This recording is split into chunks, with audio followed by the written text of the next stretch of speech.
आत्मीय भाइयों और बहनों प्रणाम। पुस्तक युग निर्माण योजना मई 2025, पृष्ठ 19, आत्मीय अनुरोध। पढ़कर सुनाते हैं। मथुरा की माटी में कुछ तो है, जुड़ने हेतु आवाहन।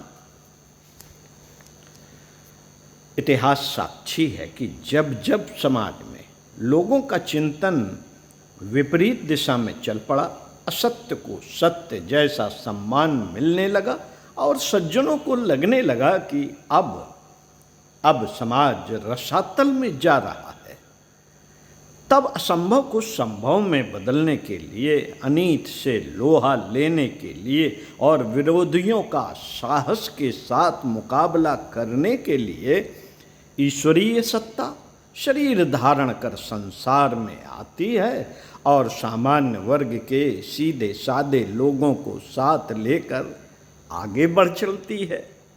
ऐसा पिछले शताब्दी में भी संभव हो सका, जब परम पूज्य गुरुदेव एवं परम वंदनीय माता जी की सम्मिलित सत्ता ने ईश्वरीय आकांक्षा को पूरा करने के लिए युग निर्माण योजना का शुभारंभ कान्हा की नगरी 3 लोकों से न्यारी मथुरा में किया।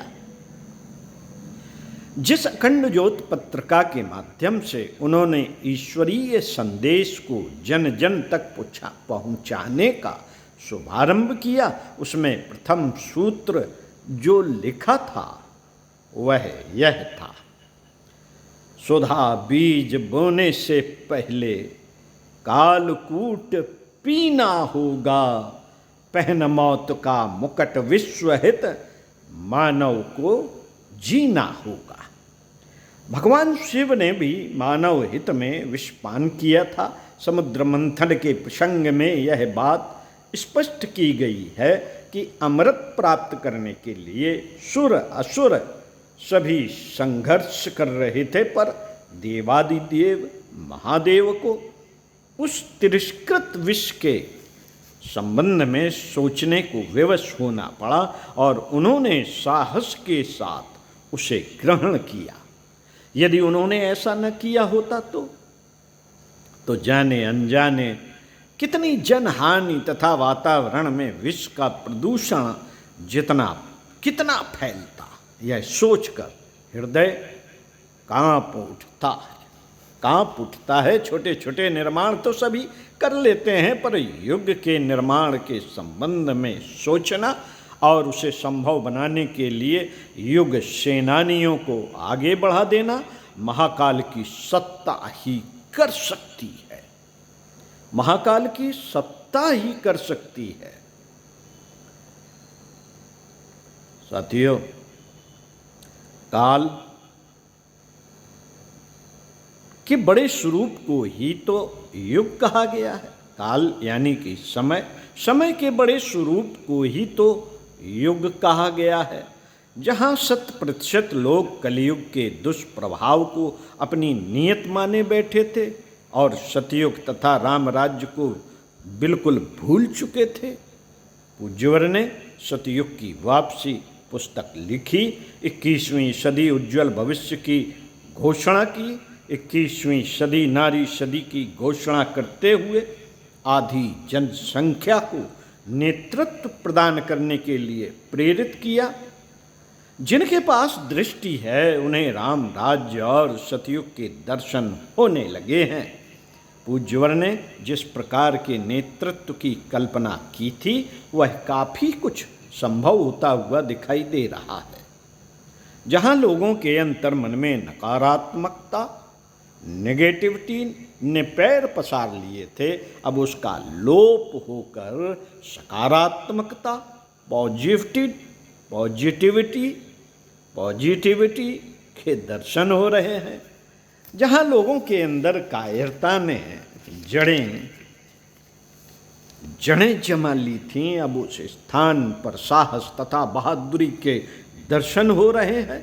विदेशों में जो भारत की धूमिल छवि प्रचारित हो रही थी, उसके स्थान पर अब यह नाम सम्मान के साथ लिया जा रहा है।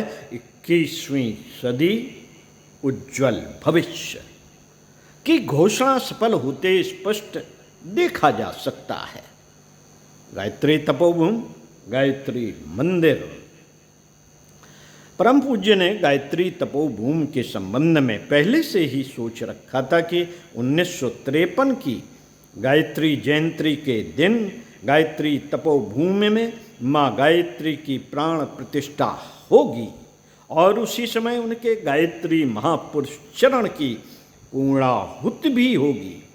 भूमि क्रय करने में उनके पास उपलब्ध सारी राशि समाप्त हो चुकी थी, उनकी जेब खाली थी, जमीन थी, पर निर्माण का कार्य प्रारंभ नहीं कर पा रहे थे। पर वह बाधा दूर हुई, लोगों के मनी ऑर्डर आने लगे और 1953 की बसंत पंचमी से निर्माण शुरू हो गया। उस बीच अपने प्राण बल को और प्रखर बनाने के लिए उन्होंने ज्येष्ठ की भीषण गर्मी में 24 दिन का विशिष्ट अनुष्ठान प्रारंभ कर दिया, मात्र गंगा जल लेकर।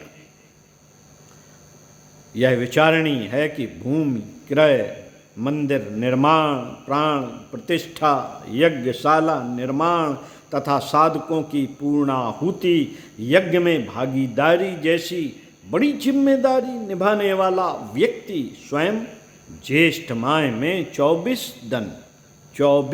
दिन मात्र गंगा जल लेकर सूर्य नारायण भगवान से प्राण शक्ति दोहन कर अपने उस प्राण को प्रखर बना रहा है जो पत्थर की मूर्ति में गायत्री जयंती के शुभ दिवस पर डाला जाना था।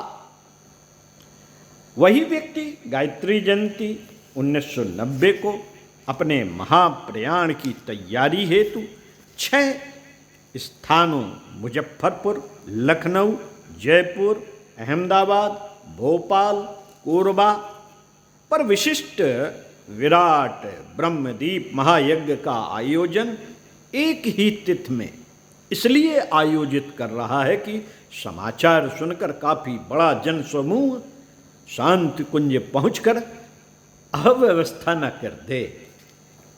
समय जिनकी मुट्ठी में है, भविष्य में होने वाले महाप्रयाण की योजना जो स्वयं बना रहा है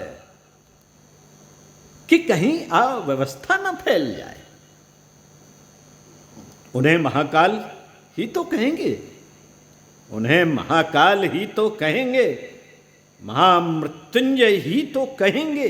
आज अपना युग निर्माण मिशन उन महाप्रयाण के 35 वर्ष बाद भी जीवंत है, देश विदेश में प्रगति कर रहा है।